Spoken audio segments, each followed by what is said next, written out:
Hello everyone, welcome back to my channel. So today's video, we're going to be having a little discussion.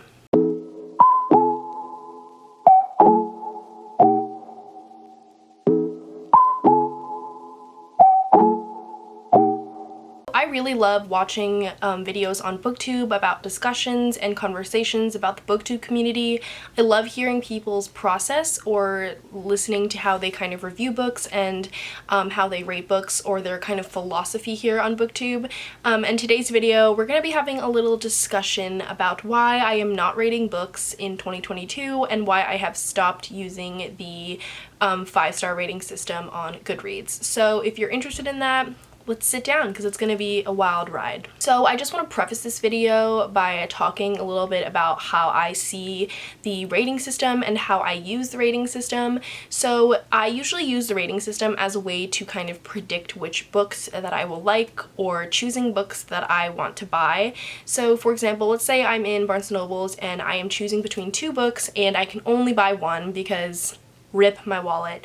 But I will usually go on Goodreads and see the star rating for them. I will usually just like pull it up on my phone, type in the book, and then see the rating that the book has been rated. And I'll be really honest, I've been too lazy to kind of scroll down and sit in the bookstore and read like 10 different reviews before I come to the conclusion that I like a book. So yeah, I'm a lazy person and I usually just look at the star rating, and I think there's nothing wrong with that, but I think as I've grown as a reader and as I've grown to appreciate different things in books now and things that I just don't like in books anymore, I think there are a lot of problems with using just the 5-star rating system to decide what I'm going to be reading and deciding what I'm going to be buying. So I just want to put a little disclaimer because I know some people will definitely be looking at this video and being like, okay, so what's the point? So if you totally think this video is nonsensical and there's no reason for it, that's totally fine.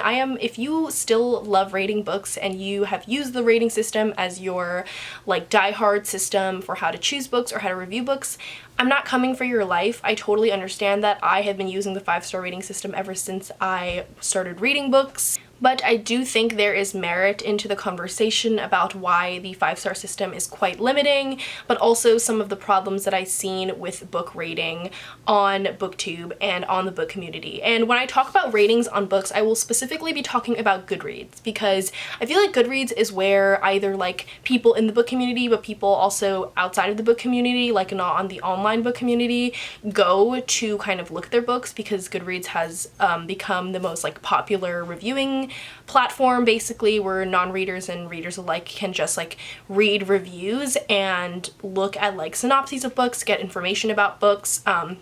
So I will be talking about Goodreads in this video. Yes, there are other platforms that have popped up, and yes, some people still get their ratings or still look at books through like Amazon or something. I don't even know. But yeah, and I'll mostly be talking about the 5-star rating system because that's been universally like accepted, and I feel like there are definitely some other rating systems that I used to like use. I used to try like the A, B sort of thing, the like rating system, or just like a 10-star rating system or 10-point rating system, because I thought it was more there was like just so much more you could do with it, whereas the 5-star rating system is like kind of limiting. But yeah, just a little disclaimer that if you are still rating books, that's totally fine. My reason for making this video is to kind of take a step back and look at my reading process and look at like why I rate books and why I review books, because I think it humbles me as a reviewer and it allows me to reflect on why I do things. So without further ado, and I will leave timestamps in the description box for you to easily jump between some of my reasons. Editing Alex here. Just wanted to jump back in because I realized that I forgot some things after editing, and this is my first discussion video talking about just like the book community in general rather than a specific book, so it's not as concise as I wanted it to be, and I was very rambly. But main idea of the video as we go on is that there is no right way to review a book, and whatever works for you, go ahead and do it. This video is really not that deep. I also want to acknowledge that I'm not bashing ratings, because I actually do think ratings are important in some aspects, especially when it comes to like how well a book sells.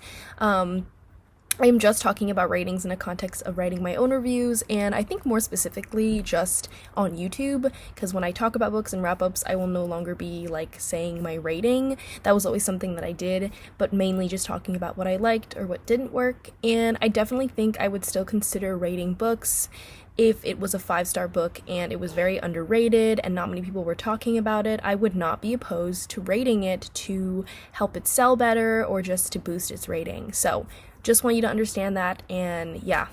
So the first reason that I am not going to be rating my books anymore is because it is usually a popularity contest most of the time. I'm not saying all the time, don't come for me, but most of the time what I've noticed on Goodreads especially is that a lot of the higher rated books are usually the most popular books, either the most overhyped books or the ones that have just received the most marketing.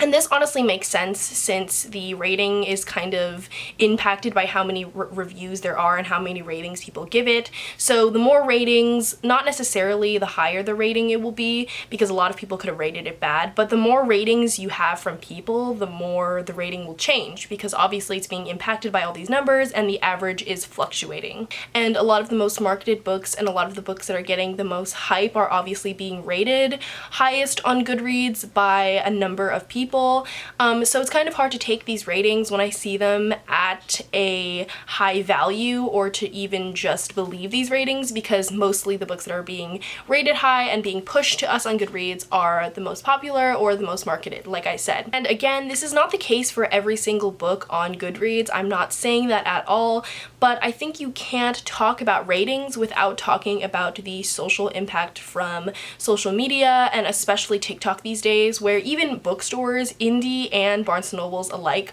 are using TikTok as marketing to sell books. Like, if you go into a bookstore, you will see a what's on book talk section. And I find that crazy, because I remember when Bookstagram and BookTube, these communities were starting before Book Talk came to light, and I never saw any sections about like what's on BookTube, what's on Bookstagram. These bookstores or these places that sell books are using social media and these communities to sell them and to kind of like market them, basically. Okay, the second reason that I am not reviewing books in 2022 anymore is because, I'm just gonna say it, some books I do not feel comfortable rating. And I've talked about this on some vlogs before, where I read a book that either had a very serious issue being talked about that I personally I did not have a stake in, and I did not think I had the expertise or kind of right to talk about and evaluate in someone's writing. And I talked about how I felt uncomfortable giving it a star rating, something as reductive as a star rating, because I feel like a lot of people perceive star ratings differently, and I think that me like putting kind of a grade on someone's story that is either like based on real life or based on something that happened to them is kind of reductive, question mark. I think this is especially the case when I am reading memoirs and I go to review the memoir and I'm kind of like, I don't really feel comfortable rating something that is basically someone's life. It's someone's life that has been written on the page for you, and I did not feel comfortable rating those books, and I usually said that too when I was like reviewing it. I was like, here's what I liked about it, here's what I didn't like about it, but I do not feel comfortable rating this. And usually for something like that, I would rate it basically on the writing style, because you can't really judge like the stuff that happened, the plot of someone's life. I usually rate it on like the writing style and how much I enjoyed the writing style and the pacing. But I think for that, it was really hard to kind of justify my ratings. So like, if a memoir that I read, I didn't really like the writing style and I rated it at 3 stars, I would actually get comments from people who were asking like why I didn't like it, like from fans of the person who was writing the memoir or just from people who really liked the memoir, and it felt like they were very offended by that, and I totally understand, especially when I see someone rate my favorite book like a low rating. I'm like, oh my god, like why didn't you like this book?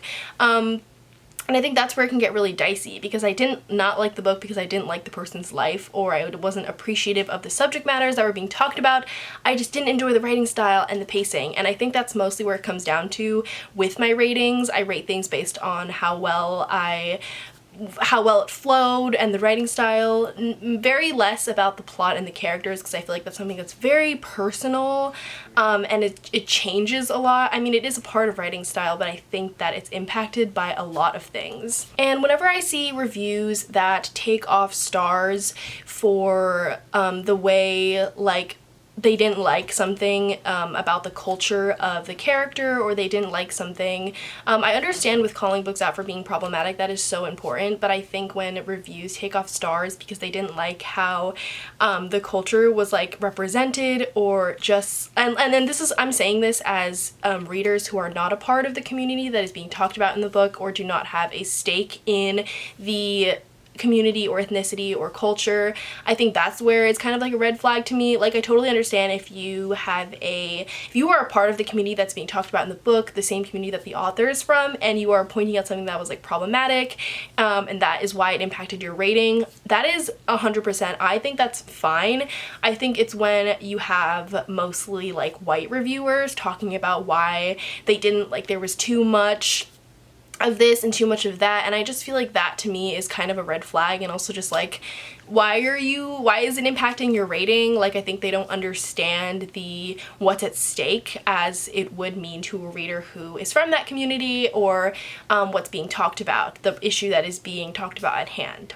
Okay, so the third reason why I'm not rating books is because ratings change. So especially as a reviewer and a reader, my ratings, or what ratings have meant to me, have changed so much as I've grown over the years as a reader, as I've rated more books and just realized that the system is just not working for me.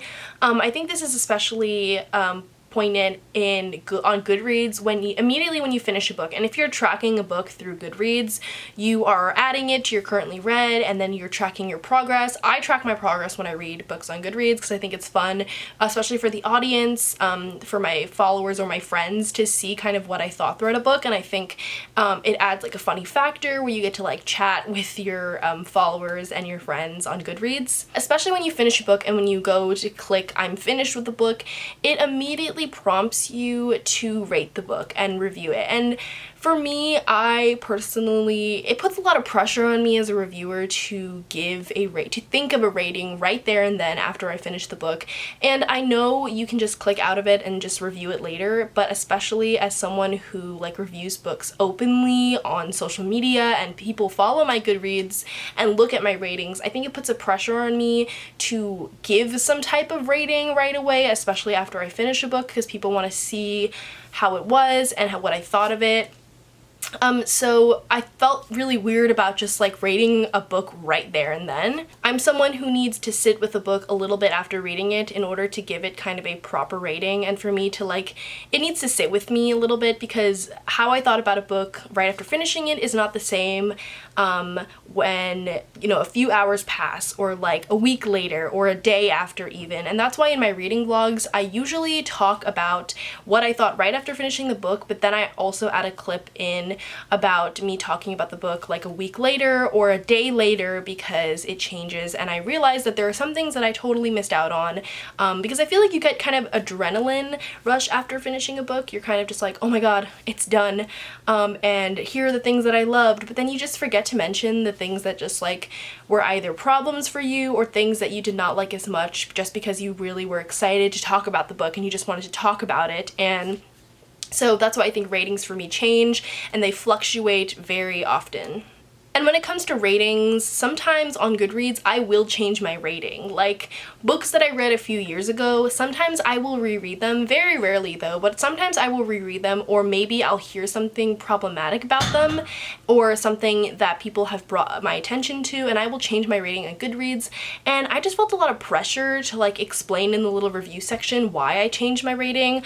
I would be like, I have changed this from a 5-star to a 3-star, and here is why, blah blah blah, XYZ. And I just felt so much pressure to do that for every book that I changed a rating on. Okay, and the last reason why I'm not rating books, which needs no introduction, is that ratings are subjective. They are subjective. Ratings are based on the opinion of the reader or the reviewer, and they change for everyone. Like, a lot of people have different definitions of what a 1-star means and what a 5-star means. I personally know, as a reviewer, I have very detailed definitions of what a 1-star means and what qualifies for a 1-star, and that changes when it comes to plot, when it comes to characters, when it comes to world building, when it comes to pacing. Literally, there are so many factors that I cannot explain in a simple 5-star rating.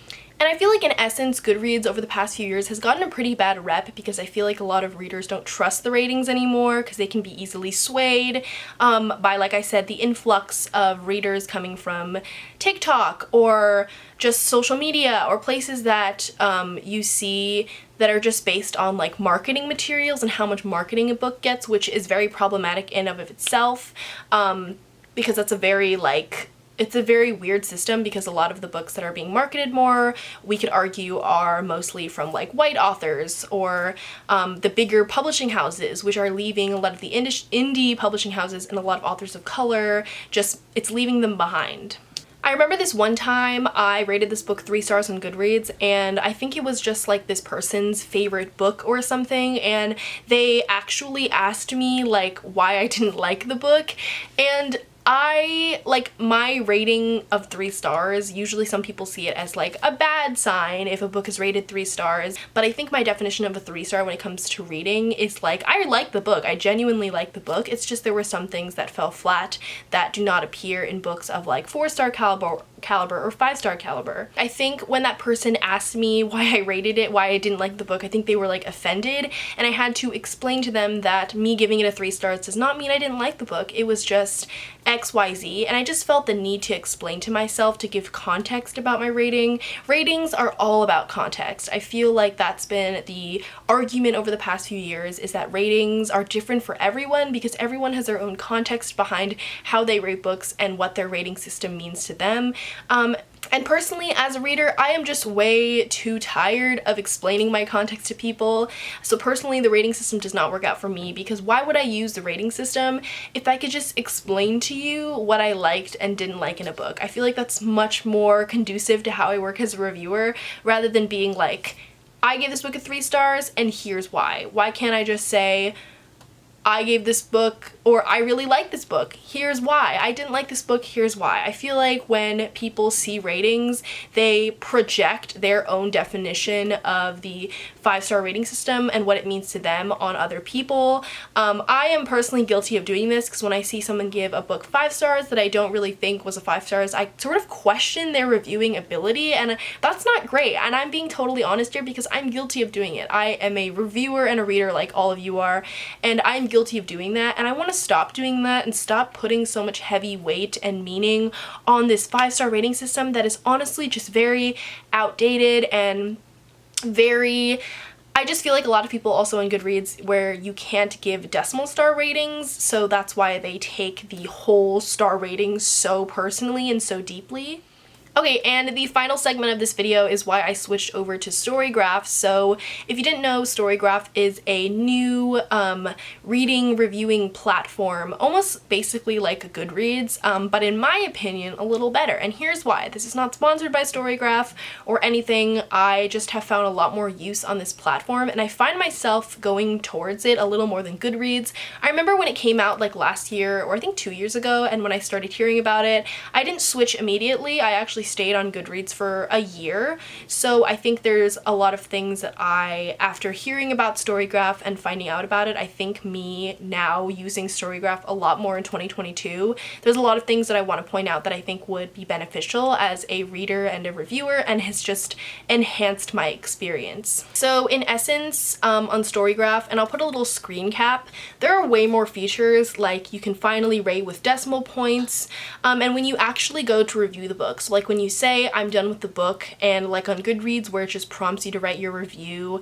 and give it a rating, storygraph prompts so much more than just rating. It asks you about the mood, the pacing, the content warnings, and it even asks you for similar book recommendations. And I think this is especially helpful in marketing, because in marketing you see all of those books like, if you loved Divergent and The Hunger Games, you will love this book, and that really sells people. And I think storygraph, using this idea on putting books books that are similar to this really helps books that aren't really seen or are underrated and especially not marketed as well by their publishing company. It gives them the light that they deserve when they're being compared to these really New York Times bestselling and like cult favorite classic books. So I think this is super helpful and just a really good part on their end. Like if I was a reader looking for a very specific book and I wanted to avoid some things, I would definitely use Storygraph, because I feel like for Goodreads, when I was looking at books on Goodreads, I would have to read 10 reviews or more and scanning through them to find the buzzwords that I really like in books, to decide whether a book like would be good for me or like whether it was a good fit. And it was super hard to find a centralized place to find especially content warnings. You guys know I love content warnings. You guys know I really appreciate them, and as a reviewer I think that we are kind of obligated to give content warnings, especially because a lot of physical books these days, more and more are having them, but a lot of physical books don't have content warnings on the actual book itself. They don't tell you what to avoid or like what sort of things in this book that might be triggering for some people. So I think as a reviewer, I love giving that courtesy to the people that watch my videos, because I'm like, there are a lot of books that personally I don't like. There are a lot of things that in books that I don't like reading and that will totally like push me in the wrong direction. Like if I read something in a book, I will be hurt by it, to be honest, because I don't want to relive some of the things that I've gone through. So that's why I think content warnings are so important, and Storygraph gives you this very centralized area where you can look at content warnings and see how many people rated these content warnings as, there's like different levels of content warnings, so like minor, graphic, and major sort of thing, and I think that's super important as a reader and a reviewer just to include. Okay, also another thing that Storygraph does that Goodreads doesn't is it lets you mark books as DNF. Like, come on Goodreads, it's 2022 and I don't know why we haven't gotten on to the book slang of DNF, which means did not finish. I personally go through so many books that I do not finish, and I just feel so shitty after not finishing them, because I'm like, they don't count for anything. No one cares about the books that I DNF'd, but on Storygraph it actually puts it in a section of DNF'd books, so if people follow your profile or people are looking for a book, they can see how many times it was like DNF'd, and I think that's so freaking cool, and something I kind of want to prioritize more on my channel about books that I DNF'd, because I think that's equally important in reviewing as to the books that we finished, because you did spend time reading it. Like, you didn't just not read it. It didn't just like not exist for you. You read the book, you realized you didn't like it, but those pages that you spent reading are just as important as the pages you finished in a book. So Storygraph, A+. You want to DNF books. If you are a chronic DNFer, you will love Storygraph. Okay, so there are a ton more features in Storygraph that I am totally missing out here. Like I said, I just really got into it, so I'm not an expert as much as I would like to be, but please let me know in the comments what you thought about this video and add to this discussion, because I really love having a productive discussion about things on the book community. And please don't comment something that's like rude or something. These are just my opinions and something that I've found as I've grown as a reader, so it's me basically like self-reflecting. And if this is not the same for you, just leave or just like ignore what I'm saying, but would definitely recommend Storygraph if you are looking for a new platform and you feel like Goodreads does not give you the same joy, it does not spark joy, then definitely check out Storygraph. Thanks for watching this video. If you like these kind of discussion videos, let me know and I will see you on my next one. Bye.